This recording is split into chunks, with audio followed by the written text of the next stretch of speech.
বলছি আমার একটা আবদার ছিল, রাখবে? কি ব্যাপারটা বল। কত টাকা পেয়েছিস তুই? এখনো বলছি আমার নাটক করবি না। ওর চোখে মুখে আমি কষ্ট দেখতে পাচ্ছি কোথাও। কাঁদছিস কেন আগে বল। Thank you. না না, এতক্ষণ পর্যন্ত ঠিক ছিল, কিন্তু এটা মানা যায় না।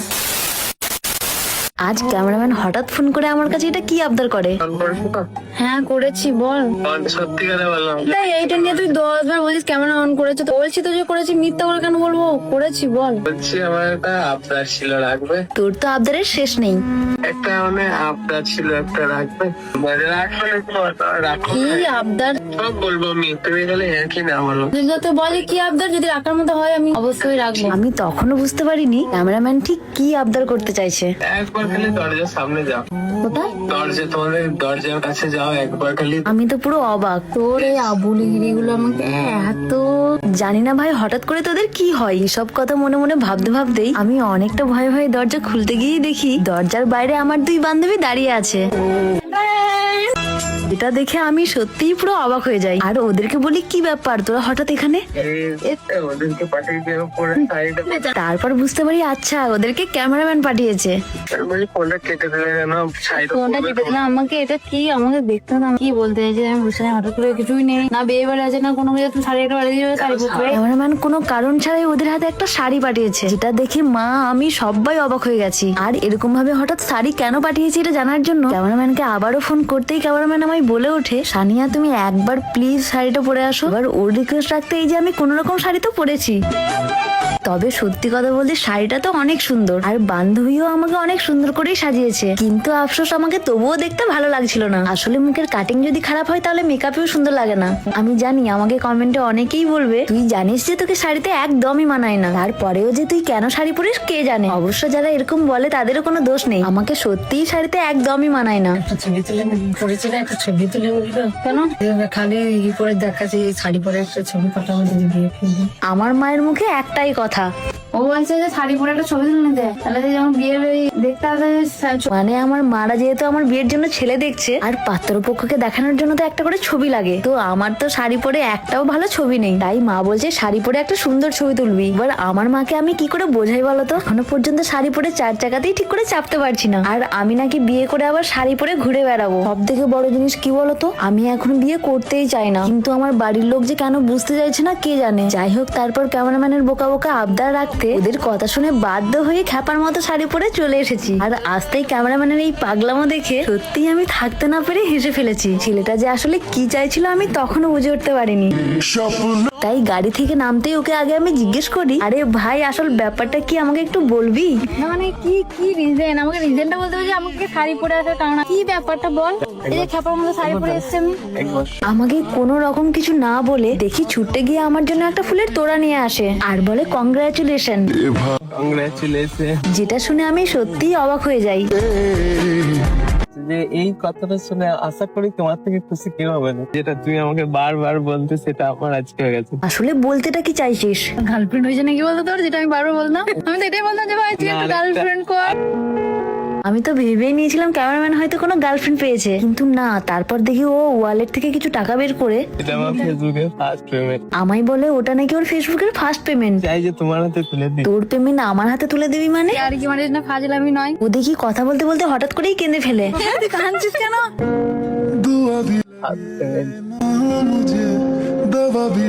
ফেসবুকের ফার্স্ট পেমেন্ট? ভিডিও কলটি কবে যে তোর ফার্স্ট পেমেন্ট? আমি ওই রিলসেই পেয়েছি। আমি বুঝতে পারছি ভাই তুই ঢপ মারছিস।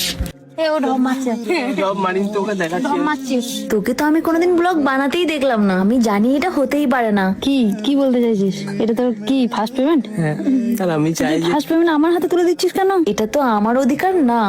না না, ফার্স্ট পেমেন্ট, আরে পাগল, ফার্স্ট পেমেন্ট প্রথম মাকেই দিতে হয়। ফার্স্ট পেমেন্ট দাঁড়া, ফার্স্ট পেমেন্ট সব সময় মাকে দিতে হয়।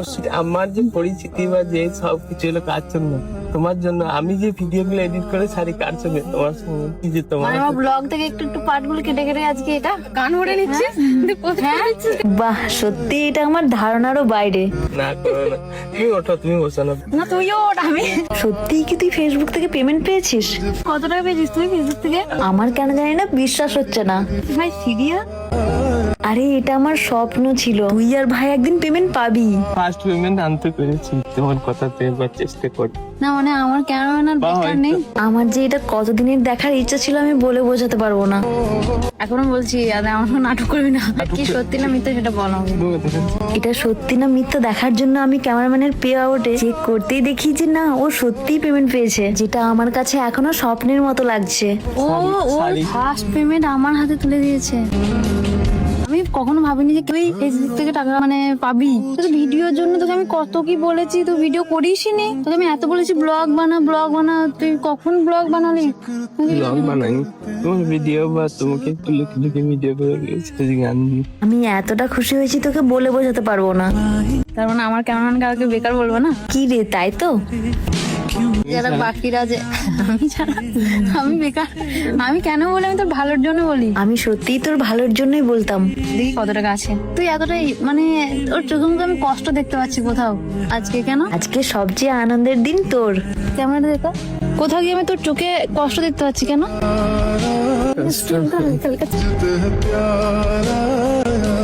কি হয়েছে?